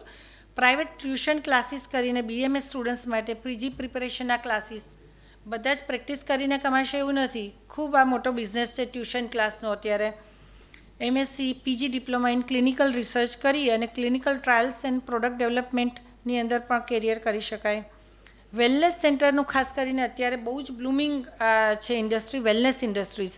ઇવન કદાચ તમને ધ્યાન હોય તો થોડા વખત પહેલાં 2 વર્ષ પહેલાં અહીંયા મહાત્મા મંદિરની અંદર જ્યારે સમિટ થયેલી હતી આયુર્વેદની, ત્યારે દુબઈના અને ખૂબ બધા લોકો ફોરેનથી આવેલા હતા અને એમને ખૂબ ઇન્ટરેસ્ટ બતાવીને કેટલા હજાર કરોડના MOU પણ કરેલા છે. એટલે જેની પાસે ખેતી છે, જમીન છે, તો આ વેલનેસ ઇન્ડસ્ટ્રીઝ એ પણ બહુ જ મોટો અત્યારનો છે. અને મેડિકલ ટુરિઝમ જેવું ડેવલપ કરવું હશે તો આ વેલનેસ ઇન્ડસ્ટ્રીઝ છે એ ખૂબ સારી રીતે આમાં કરી શકાશે. પંચકર્મ સેન્ટર, એવા પંચકર્મ સેન્ટરની પણ ઘણી જરૂર છે કે અત્યારે શું છે, આયુર્વેદિક ડૉક્ટર બધા પાસે માનો કે 200-300 ફીટ જગ્યા હોય, બધા પંચકર્મ નથી પણ કરતા હોતા. તો જેવી રીતે એલોપથીમાં હોય કોર્પોરેટ હોસ્પિટલ, બીજાના પેશન્ટ હોય ત્યાં આવી અને પોતાની સર્જરી કરી જાય, એવી રીતે પંચકર્મના સેન્ટર ખોલી અને તમે બીજાને સેવા પણ આપી શકાય. તો આ પણ એક સારું સેક્ટર છે પંચકર્મ સેન્ટર ખોલીને. Book writing, publication, journal publishing એ બધાથી પણ મળતું હોય છે. 5 સ્ટુડન્ટ્સ લેવલનું છે. પ્લાન્ટ કલ્ટિવેશન એક્સપર્ટ, કલ્ટિવેશન એક્સપર્ટમાં પણ એવું હોય, એવું ના હોય કે કોઈ પણ પ્લાન્ટ ક્યાંય પણ લગાવી દો એટલે થઈ જાય. ચંદનનો પ્લાન્ટ હોય તો એની બાજુમાં કોઈક બીજી વનસ્પતિ વાવવી જ પડે તો જ એ ચંદનનો પ્લાન્ટ થાય. તો એ આપણા લોકોને ના સમજ હોય તો એવા એક્સપર્ટ પણ હોય છે કે જે આયુર્વેદિક વનસ્પતિનું પ્લાન્ટ કેવી રીતે કરી શકાય એને સજેશન આપી શકે.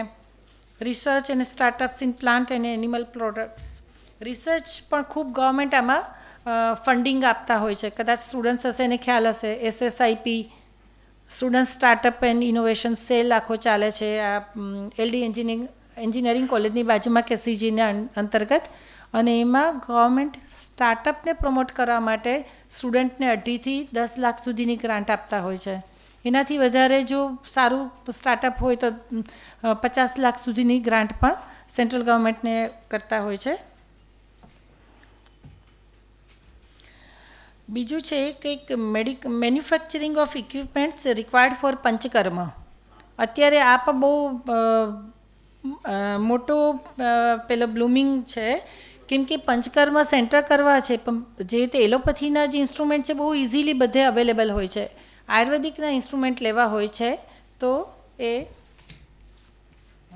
આયુર્વેદિકના ઇન્સ્ટ્રુમેન્ટ છે એ થોડાક એટલા બધા પ્રમાણમાં નથી મળતા હોતા. તો તમે સારી ક્વોલિટીના ઇન્સ્ટ્રુમેન્ટ અને રિઝનેબલ પ્રાઇસમાં આપો તો આ ખૂબ સારો ઓપ્શન છે. યોગા અને નેચરોપેથી ઇન્ટિગ્રેટિવ સેન્ટર્સ, કદાચ જાણીને નવાઈ લાગશે કે હવે એલોપેથી ડૉક્ટર્સ છે એ આ બધા સેન્ટર્સ એ લોકો ઇન્ટિગ્રેટિવ એપ્રોચ રાખી અને આવા બધા સેન્ટર બનાવે છે. મારા જે એક નોન છે ઓર્થોપેડિક સર્જન છે, એમને ખબર છે કે ઓર્થોપેડિકમાં એમનું એટલું બધું નથી પેલું ની રિપ્લેસમેન્ટ સર્જરી, જે બગડ્યું છે એને ઓપરેશન કરી દો. હવે સ્પાઇનના ઇશ્યુ છે ઘણા બધાને, તો ત્યારે શું કરવું? તો એવી વખતે integrative approach, physiotherapy, Ayurveda, allopathy, yoga એ બધાની કમ્બાઇન્ડ જ્યારે એપ્રોચ થશે તો એવા સેન્ટર્સ પણ ખૂબ અત્યારે ચાલી રહ્યા છે. Ayurveda based diet and lifestyle consultancy, Ayurvedic dietitian, આ ખૂબ અત્યારે જરૂરિયાત છે. કેમ કે એ લોકો બીજા જે ડાયટિશિયન છે અને આયુર્વેદિક ડાયટિશિયન ક્યાંક થોડાક ડિફર થાય છે અમુક વસ્તુમાં, તો એ વસ્તુ પણ ખાસ એના જરૂરી છે.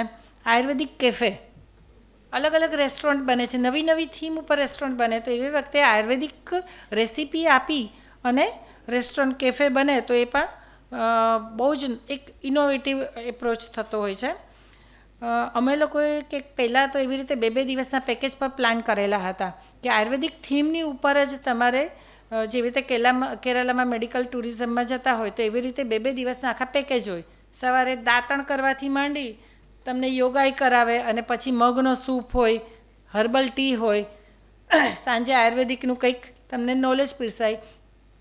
તો આવા જેની પાસે છે જગ્યા છે તો આ નોલેજનો ઉપયોગ કરી અને 2 દિવસના પેકેજ કરી અને મેડિકલ ટુરિઝમ પણ ડેવલપ કરી શકાય છે. ડાયટરી પ્રોડક્ટ્સ મેન્યુફેક્ચરિંગમાં પણ જઈ શકાય. આયુર્વેદિક કોસ્મેટિક્સ, લિપસ્ટિક છે, આયુર્વેદિક લિપસ્ટિક. હવે તમને નવાઈ લાગશે કે આયુર્વેદિક લિપસ્ટિક, આયુર્વેદિક ફેસ પાવડર, આવા બધા ઘણા બધા છે એ આ ફિલ્ડની અંદર હવે ડેવલપ થઈ રહ્યા છે. આયુર્વેદિક કોસ્મેટોલોજી એન્ડ બ્યુટી થેરેપી, ઘણા બધા સારા સારા પ્રેક્ટિશનર્સ છે એની અંદર થઈ રહ્યા છે. ન્યુટ્રાસ્યુટિકલ્સ પ્રોડક્શન, આ સિવાય અનએક્સપ્લોર્ડ ફિલ્ડ પણ છે સ્ટુડન્ટ્સ માટે. ખાસ કરીને અનએક્સપ્લોર્ડ મતલબ બધા કરતાં કંઈક હટકે. તમે સિમ્પલ આ બધું કરો અને કંઈક અલગ, તો એની અંદર મેડિકલ ઇવેન્ટ મેનેજમેન્ટ. માનો કે આ તો એ છે, પણ કોઈકને કરવું છે કે મારે આવો એક મોટો વર્કશોપ કરવો છે, તો અતથી બધું જ ભવદીપભાઈ કરી આપે. તો આ ઇવેન્ટ મેનેજમેન્ટ છે એ પણ એક સરસ ઓપોર્ચ્યુનિટી છે. મેડિકલ જર્નાલિઝમ, ડૉક્ટરની ડાયરી જે રીતે લખતા હોય છે, પણ એમાં ટ્રીટમેન્ટ પ્લાન નથી હોતો. અમારા આયુર્વેદિક ડૉક્ટર લખતા જ હોય છે, પણ ઘણાને આર્ટિકલ યા તો એ લખતા એટલું બધું નથી ફાવતું, તો તમે કરી શકાય છે. તો મેડિકલ જર્નાલિઝમ પણ એક છે. મેડિકલ ફોટોગ્રાફી અને ડોક્યુમેન્ટેશન. હવે ફોટોગ્રાફી અને ડોક્યુમેન્ટેશન મીન્સ વોટ? તો રીલ્સ આજકાલ તમને કદાચ ખ્યાલ નહીં હોય, રીલ્સના બધા જમાના છે. હવે કોઈ પેમ્પલેટ કે બહુ વાંચતું નથી. હું પોતે નથી વાંચતી, તો બીજા આપણે ના વાંચતા હોય તો નાની નાની રીલ બનાવી અને લોકો પોપ્યુલર ખૂબ થાય છે. મારી પાસે નોલેજ છે, મને બનાવતા નથી આવડતું, તો લાવો હું તમને કરી આપું. તો આ પણ એક ફિલ્ડ છે. મારો જ એક સ્ટુડન્ટ છે, એના 7.5 લાખ ફોલોઅર થયા, અને એટલા બધા ફોલોવર થયા તો અત્યારે હજી 2nd યરનો સ્ટુડન્ટ છે. એમાં બાજુના ગામવાળાએ તો એનો ગાય પ્રેમ પણ જોયો ને, તો 3 વીઘા જમીન એમને આપી દીધી. હવે જે કરોડોની જે જમીન છે કે તું ફ્રીમાં થોડો ટાઈમ રાખ, તું જ્યારે કમાય ત્યારે તું પછી બીજે કરજે. તો આ આયુર્વેદની તાકાત છે. ભવદીપભાઈએ ઘણું બધું આમાં કીધેલું છે. તો એક આ ડોક્યુમેન્ટેશન પણ એટલું જરૂરી છે. ડેટા એનાલિસિસ ને બધું. આયુર્વેદિક કર્યા પછી LLB કરે તો લીગલ મેડિકલ એડવાઇઝર એની ખૂબ જરૂર છે, કેમ કે આયુર્વેદિક ને મેડિકો લીગલ કેસીસનો ઘણું વધતું જાય છે. તો એવા વખતે એ પણ જરૂરી છે. જેટલો ટાઈમ હોય એટલો પ્રેરકભાઈ કહેજો, પછી આપણે વાઇન્ડ અપ કરીએ, કેમ કે આ એન્ડલેસ તો એક્ટિવિટીઝ તો થઈ જ ઘણી બધી છે જ. કન્સલ્ટન્સી, હા બસ કન્સલ્ટન્સી છે, ઘણું બધું કન્સલ્ટન્સી કરી શકાય. Research paper writing, patent and copyright. હવે આજકાલ પેટન્ટનો જમાનો છે. એક સિમ્પલ એક્ઝામ્પલ આપું. એક ભાઈએ નાનું એવું ઇન્સ્ટ્રુમેન્ટ બનાવ્યું કે અનુલોમ વિલોમ પ્રાણાયામ છે, આપણે વધારે વાર કરવો હોય તો આપણે હાથ થાકી જાય, તો ત્યારે શું કર્યું, અહીંયા આમ દબાઈ જાય. આપણે પહેલાંથી એમાં પ્રીફિક્સ્ડ હોય કે 4 મિનિટ 5 આટલા સેકન્ડ આ અને અપ એન્ડ ડાઉન ને બધું અહીંયા મૂકી દેવાનું, એની જાતે થાય. તો છે નાની વસ્તુ, પણ જો એ રામદેવ બાબાને આપી દે તો શું થાય? એનું પેટન્ટના ખૂબ બધા પૈસા હોય છે. આજકાલનો જમાનો સ્માર્ટ વર્કનો છે, 5-10 રૂપિયાનો જમાનો નથી. તો આ વસ્તુ છે એ પેટન્ટના કોપીરાઇટ, એની પ્રોસિજર શું હોય, તમારે કેવી રીતે કરી શકાય, તો એના પર કન્સલ્ટન્ટ હોય છે અને ખૂબ પૈસા લે છે. NABH કન્સલ્ટન્ટ ઘણા બધા હોય છે, લાખો રૂપિયામાં એ પણ કન્સલ્ટન્સી લેતા હોય છે. નેક રિલેટેડ પ્રોડક્ટ લાઇસન્સ કેવી રીતે લેવું, ફોરેનમાં પ્રેક્ટિસ કેવી રીતે કરવી. પ્રેરકભાઈ, આ કન્સલ્ટન્સી બિઝનેસ ખૂબ સરસ છે, તમને બહુ જ સરસ આવડે જ છે. અતથી જ્યાં સુધી એની પ્રેક્ટિસ ના જામી જાય ત્યાં સુધી કન્સલ્ટન્સી કરે. તો આ કેટલાક છે આયુર્વેદિક કોસ્મેટિક્સ, ફૂડ પ્રોડક્ટ્સ, આ બધું. હવે વધારે ટાઈમ નથી એટલે હું આની અંદર કહેતી નથી, ખાલી એક જસ્ટ બતાવી દઉં છું કે આ સિવાય BMS કર્યા પછી આટલા બધા કોર્સિસ છે જે તમે કરો તો તમને એક્સ્ટ્રા બેનિફિટ થાય. એક એક્ઝામ્પલ આપું. મારો જ એક કઝિન MBBS કર્યા પછી બધા શું કરે, નેચરલી MD MS કરે. એણે શું કર્યું કે એટલી જ મહેનત કરું એના કરતાં હું, અને એ પણ દિલ્હી હતા તો એ જોબ જ કરવી પડે, તો એવે વખતે એણે શું કર્યું, IIMમાંથી પહેલી ટ્રાયમાં પાસ થઈને MBA કરી લીધું. આખા બધી જ જગ્યાએ એનો ડંકો છે. કેમ? કેમ કે એને કંઈક હટકે ફિલ્ડ કર્યું. MD કર્યો હોત તો એને કદાચ જે જોબ કોર્પોરેટમાં મળે, દિલ્હીમાં પ્રાઇવેટ કરવામાં થોડો ટાઈમ લાગે, આ MBA કરી અને એ ખૂબ બધું આગળ અત્યારે ખૂબ સક્સેસફુલ ગયા છે. એટલે મેડિકલ કરી અને આ કોમ્બિનેશનનો જમાનો છે. પહેલાં જેવી રીતે એન્જિનિયરિંગ કર્યા પછી લોકો ME કરતા, હવે એન્જિનિયરિંગ કર્યા પછી MBA કરે છે. તો આ કોમ્બિનેશન છે એ કઈ કઈ રીતે છે, તમે ક્યાં ક્યાં કરી શકાય સ્ટુડન્ટ્સ લેવલે, એ બધું મેં આમાં સ્લાઇડમાં કરેલું હતું. હવે વધારે ટાઈમ નથી એટલે કેરિયર ઓપોર્ચ્યુનિટી ઘણી બધી ઇન શોર્ટ બધી આપણે કવર ના કરી શકીએ. ડિજિટલ જમાનો છે, ઘણું બધું ભવદીપભાઈએ કીધું છે, મેં મારી રીતે ટ્રાય કરી છે. તમને આમાંથી જે પણ અનુકૂળ લાગે એ તમે આયુર્વેદના ભલા માટે કરો. અમે લોકો ભેગા એટલા જ માટે થયા છીએ, પ્રેરકભાઈ પણ એને માટે જ પ્રયત્ન કરી રહ્યા છે, ભવદીપભાઈ એને માટે પ્રયત્ન કરી રહ્યા છે, અને અમે લોકો કે આયુર્વેદ ખરેખર સારું છે, આપણું છે, અને આપણે એને પ્રમોટ કરીએ છીએ. અને તમે બધા આવ્યા આ બદલ તમારા બધાનો પણ ખૂબ ખૂબ આભાર. આટલો પ્રેશિયસ ટાઈમ તમે આપ્યો, અને સૌથી વધારે પ્રેરકભાઈનો ખાસ અને એનો આભાર કે મને અહીંયા ઇન્વાઇટ કરી. Thank you very much.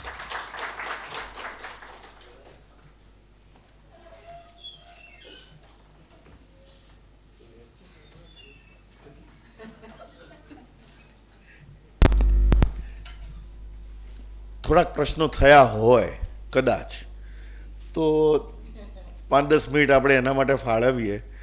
અને કોઈ અઘરા પ્રશ્નો આવશે તો કદાચ હું ઇન્ટરફિયર થઈશ, ને તો તમારી પાસે બંને સ્પીકર એવા છે કે જે તમારા બધા જ પ્રશ્નોને પ્રોપર જવાબ આપી શકે એમ જ છે, મને કોન્ફિડન્સ છે. પણ એમને ગૂગલી ના નાખતા, ગૂગલી નાખીશ તો હું પિક્ચરમાં આવીશ તો પછી. તો આપણે થોડાક પ્રશ્નો લઈએ એમને.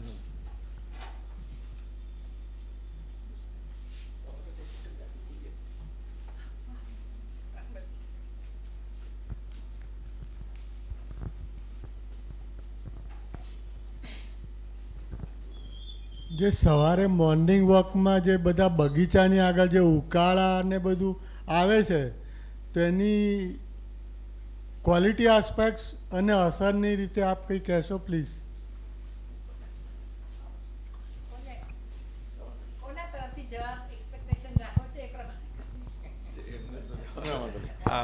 ચોક્કસ.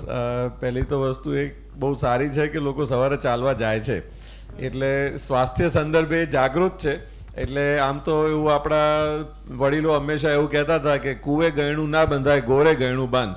એટલે આખી દુનિયાની ક્વોલિટીની કેર આપણે ન કરી શકીએ, પણ આપણે જ્યાંથી આ જ્યુસ પીતા હોઈએ કે કડવો રસ પીતા હોઈએ, એ વ્યક્તિ હાઇજીનની કેટલી કેર કરે છે એની આપણે ત્યાં જ જાણકારી એની પાસેથી મેળવવી પડે. અને કડવો રસ એ શરીરની ચરબી ઓગાળે છે, કડવો રસ એ શરીરમાં આમનું પાચન કરે છે, ડિટોક્સ કરે છે. પણ જે ખરેખર સંપૂર્ણ સ્વસ્થ છે અને વધુ માત્રામાં લાંબો સમય સુધી કડવો રસ પીવે તો એના શરીરમાં વાયુ વધે છે, એને ગેસ્ટ્રિક ઇસ્યુ થાય છે અને સાંધા જકડાઈ જવાની પણ સમસ્યા થાય છે. એટલે આપણે ત્યાં સમયાંતરે હવે આ ચૈત્રી નવરાત્રિના 9 દિવસ એ લીમડાનો મોર પીવાનું મહત્ત્વ એટલા માટે છે કે હવે આખું વર્ષ તમે એ કડવાશથી થયેલો ફાયદો એ તમારા ડિટોક્સમાં તમારા શરીરમાં મેળવી શકો અને કફ પિત્તથી થતા સ્કિન ડિસીઝથી તમે તમારી જાતને બચાવી શકો. એટલે એની ક્વોલિટી માટે તો આપણે જે તે વેન્ડર સાથે જ ડિસ્કસ કરવું પડે. પણ એક જ રસનું અતિ માત્રામાં સેવન ન કરવું. એ રસને જ્યુસ પીતા હોય તો બધું જુદું જુદું પીવું, ક્યારેક ખાટો, ક્યારેક તુરો, ક્યારેક કડવો, આવી રીતે વેરિએશન રાખવું તો એ તમારા ફેવરમાં રહેશે.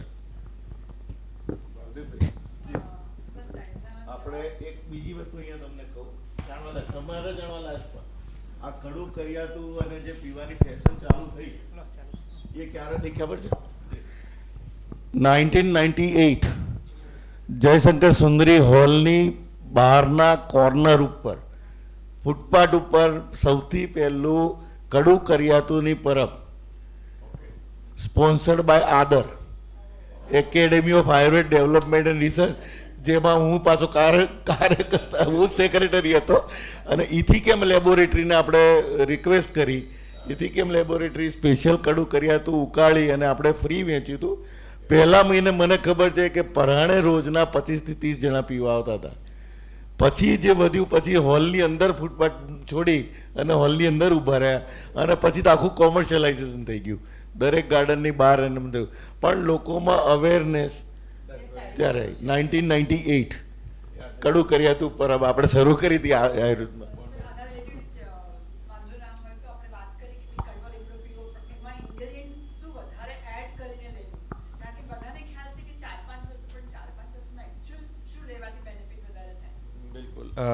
લીમડાનો મોર જે એના ફૂલ કહેવાય એ, લીમડાના પાન, આ બે જ વસ્તુને પલાળી રાખીને એને પછી ક્રશ કરીને પીવાની હોય છે.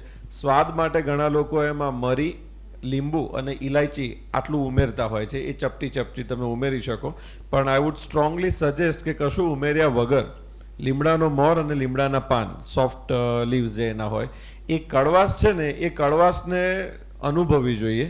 અને એની જે તમતમાટી આખા રોમે રોમમાં જે પ્રસરી જતી હોય છે ને, એટલે આખા શરીરના એક એક કોષોમાં જામેલા નકામા તત્વોને વીંછળીને ચોખ્ખા કરવાનું એનું સામર્થ્ય છે. તો આ બે વસ્તુનો યુઝ આપણે કરવો જોઈએ. આની સાથે નહીં, આની સાથે નહીં. હા હા, આની સાથે. આમ ચૈત્રી નવરાત્રિ પૂરતું એનું મહત્વ ખરું 9 દિવસનું. 30 દિવસ જેના શરીરમાં મેદનું પ્રમાણ વધારે હોય, એટલે જેનું બોડી મીડિયમ કરતાં થોડું હેવી છે, એ લોકો 1 મહિનો કદાચ પી શકે. અને જેના શરીરમાં પાચનની સમસ્યામાં કાચો આમ રહેતો હોય કે પાચન બરાબર નથી થતું, એ લોકો કદાચ લાંબો સમય પી શકે. પણ 9 દિવસનું સજેશન ઇટ ઇઝ જેનરિક. બધી પ્રકૃતિના તમામ લોકો એ 9 દિવસ તો એને સેફલી લઈ શકે. વધારે માટે પછી પર્સનલાઇઝ થોડુંક કેર કરવી પડે. લીમડો જ લેવો હોય તો બીજી હજુ એક રેસીપી આપું. મારા ગુરુ સ્વર્ગસ્થ વૈદ કિરીટ પંડ્યા, જે ડર્મેટોલોજીસ્ટ હતા, ઇન્ટરનેશનલ લેવલે મોટું નામ સાહેબનું, કે જે આયુર્વેદમાં ચામડીના રોગના નિષ્ણાત હતા, અને લીમડો ચામડીના રોગમાં વપરાય, બધાને ખબર છે. ચૈત્રી નવરાત્રિમાં નીમકંદ બનાવવાનું છે. ગુલકંદ બધાએ સાંભળ્યું છે, નીમકંદ નથી સાંભળ્યું. ગુરુજી આ બનાવતા અને અઢળક પેશન્ટોમાં એમણે વાપરેલું છે.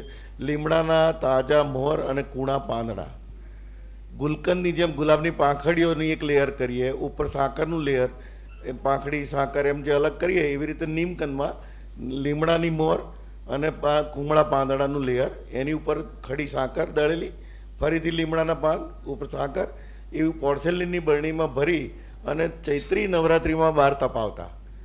અને એ તપ્યા પછી જે એક રસ થઈને જે ચાટણ બન્યું અવલે, એમને એમણે નીમકંદ નામ આપેલું. અને ચામડીના રોગોના પુષ્કળ પેશન્ટોને એ 12 મહિના આ નીમકંદ ખાવાનું કહેતા. અને એનાથી અનહદ એમ ન કલ્પ્યો હોય એવો ફાયદો ચામડીના રોગમાં થતો હતો.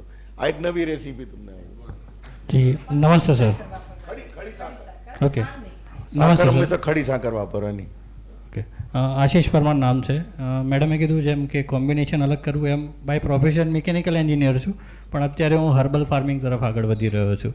આ વર્ષે મેં 10 ટન હળદરનું ફાર્મિંગ કર્યું અને બહારથી સ્ટેટ એટલે તેલંગાણા અને મહારાષ્ટ્ર જેવા રાજ્યોમાંથી 150 ટન હળદર લાવીને સેલિંગ બી કર્યું મેં. આ વર્ષે મારે સફેદ મૂછડી અને અશ્વગંધાનું પ્લાનિંગ છે. યસ. અને અશ્વગંધા છે એ પણ આખા ગ્લોબલ ડિમાન્ડ એની બહુ છે. જેવી રીતે નૂનીની વચ્ચે બહુ ચાલેલી હતી, પણ આવી રીતે અશ્વગંધા આપણું, અને મૂસળી તો ખાસી મોંઘી હોય છે. હજી એક એમાં છે બ્લેક હળદર, કાળી હળદર, એ કેન્સરમાં એનો ઘણા બધા ઉપયોગ કરતા હોય છે. એનું પણ માર્કેટ બહુ સારું છે. અને એટલા જ માટે મેં કીધું કે આ ફાર્મિંગ, આ તમે બહુ દૂરનું જોઈ રહ્યા છો, કેમ કે આયુર્વેદનો પ્રચાર કરીએ પણ સાથે જો મેડિસિન ચોખ્ખી નહીં મળે, અને એમાં પણ તમે ઓર્ગેનિકનો ઉપયોગ કરશો તો વધારે સારું રહેશે. બિલકુલ. મારો ક્વેશ્ચન એ હતો કે કેન્સરમાં આયુર્વેદનું ઇફેક્ટિવનેસ કેટલી છે. બીજું કે ગોલ્ડ બ્લેડરની પથરી હોય છે, એમાં પણ આયુર્વેદથી નીકળી શકે કે નહીં, આ 2 ક્વેશ્ચન છે મારા. કેમ કે જનરલી હું જેટલા પેશન્ટોને બધાને મળતો આવું છું ને, તો કે ગોલ્ડ બ્લેડર ડાયરેક્ટ કાઢવાનું જ હોય છે, કે એની પથરી નીકળે નહીં. તો આયુર્વેદમાં એનું કોઈ સોલ્યુશન છે? અને કેન્સરમાં પણ એવું છે કે ભાઈ કેન્સર એટલે કે પૂરું જ છે, તો આયુર્વેદમાં એનું કોઈ સોલ્યુશન છે ખરું? કેન્સર અલગ અલગ ટાઈપના ઘણા બધા છે. અમુક છે સ્લોલી ગ્રોઈંગ છે, ફાસ્ટ ગ્રોઈંગ છે, કઈ જગ્યાના છે. જેવી રીતે એબડમનના કોઈ પણ કેન્સર છે તો બહુ જ સ્પીડમાં એ સ્પ્રેડ થતા હોય છે, આજુબાજુ બધા ઓર્ગનને હોય છે.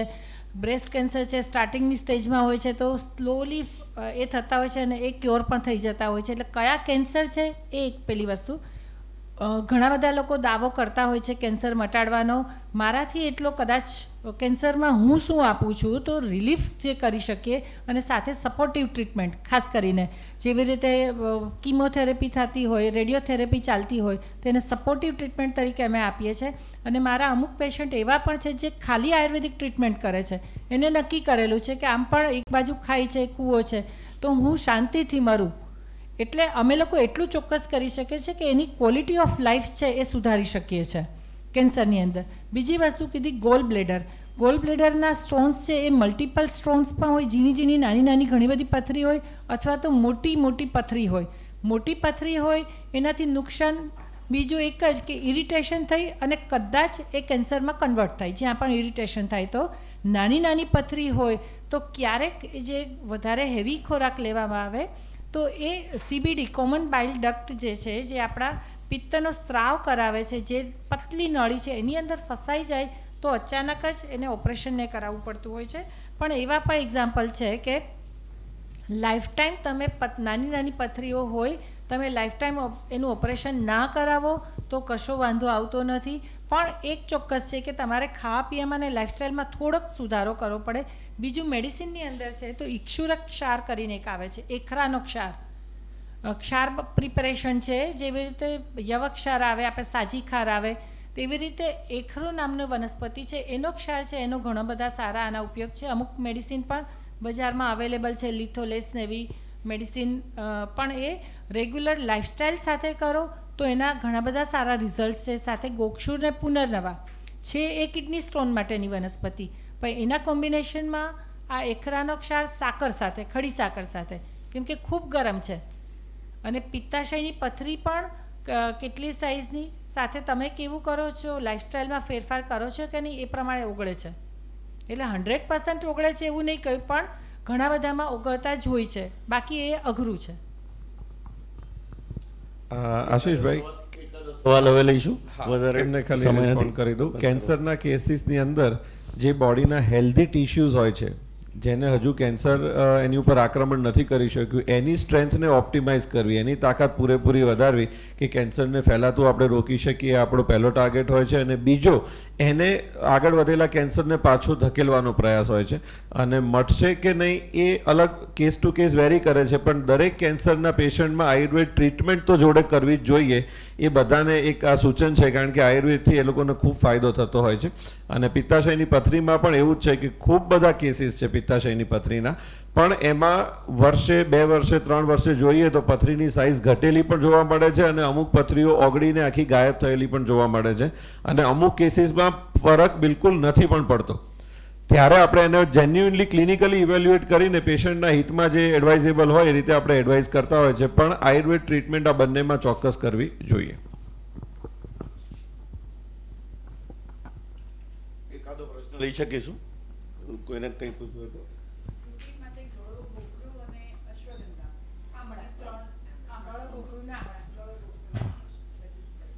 એ રસાયણ કહેવાય. રસાયણ એટલે રિજુવેનેશન. જરૂર. બસ, તો બહુ સરસ. તો આજે આપણે આ પ્રોગ્રામને અહીંયા સમાપ્ત કરીએ, અને ફરીથી એકવાર એએમએ તરફથી જ્યારે જ્યારે આયુર્વેદના પ્રોગ્રામ હોય ત્યારે તમને યાદ કરીશું. જરૂરથી આવજો અને અમને સપોર્ટ કરજો. Thank you very much.